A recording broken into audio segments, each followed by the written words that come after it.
Adam here with Brooksaw Antiques. Today we have this 1970s Royal Express vintage portable typewriter. I'm going to show you how to use the functions and make sure they all work.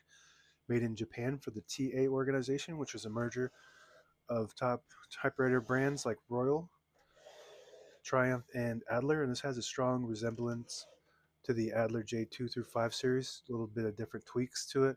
It's got a wider carriage and it's got a more Japan feel to it, like the Brother. And I think this was made by the Brother the same manufacturer that made Brother typewriters, which was some of the best modern typewriters of the modern era. Up top is the paper guide. This helps you guide the page in straight. I'm going to line that up with the edge of the platen, which is the main roller that feeds the paper. This is the left margin. You just push it down and move it like that. I'm going to set that on 0. And the right one, I'm going to keep that around 90-ish. And this is the paper support arm that flips up from the back. This is the paper bale that sits on top. It's got 2 adjustable rollers and a scale.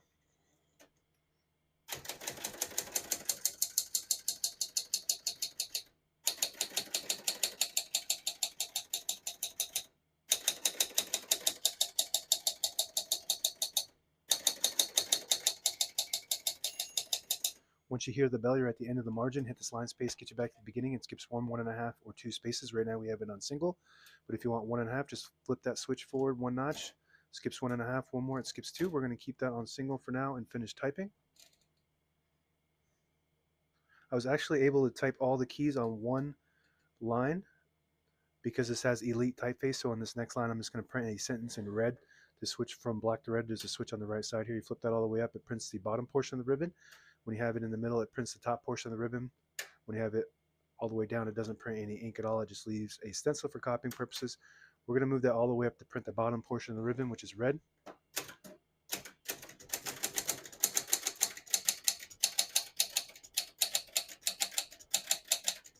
Beautiful typing machine. This is pretty rare, and the print looks really good. Elite prints 12 characters per inch versus Pica, which prints 10. So this is a little bit smaller.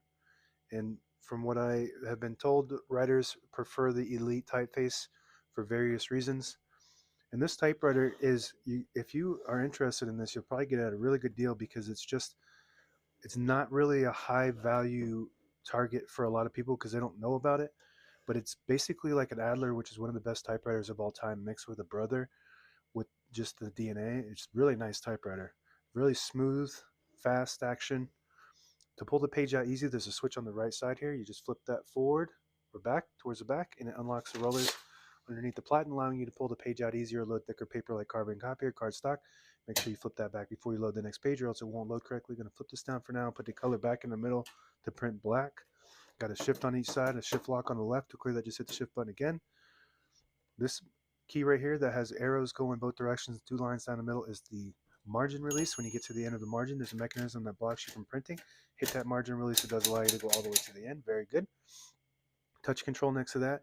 The farther up you go for the H is high touch control. The farther down you go is low touch control. And when you have it on high, you do have to hit the keys a little harder for them to print, but they respond faster. Pretty cool key here that some of the Smith Coronas, I believe, had, which is it's a automatic space bar or power space. Really cool. Tab on the right side. Right now we have tabs set at 10 space intervals, and just like the Adler, you can clear it with one hand. So you go to the tab and you just clear it like that. I don't know if you can see that. Very fast action, easy to use tab system. And now that they're all clear, you hit the tab button, it just goes all the way to the end. It's got a really good break.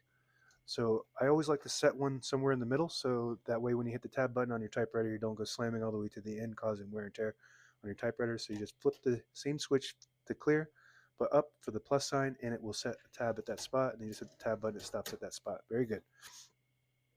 Backspace above that, very good.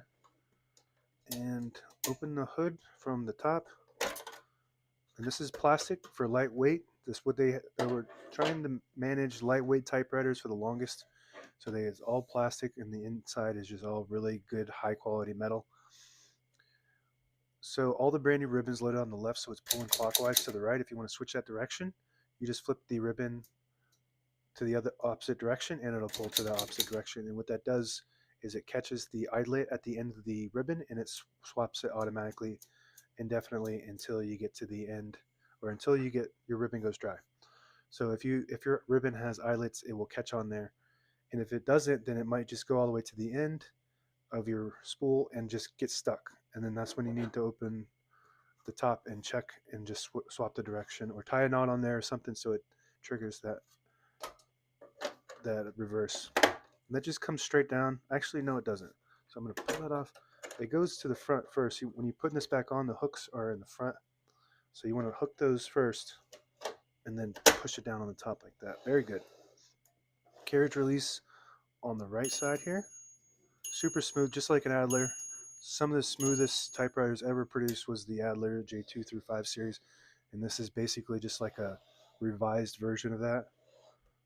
If you push in the button on the left knob, it disables the spacing so you can get to an exact spot on the page. You let it go, you get those clicks. Each one of those clicks is a half a space. And same concept, if you push the line space selector all the way back to the R, then it disables the spacing, and R stands for roll, so it just allows you to roll it without the clicks, and each one of those clicks is a half a space when you have that on the regular indicator. And that's it. Now available on eBay or Etsy. Search Brooksaw Antiques.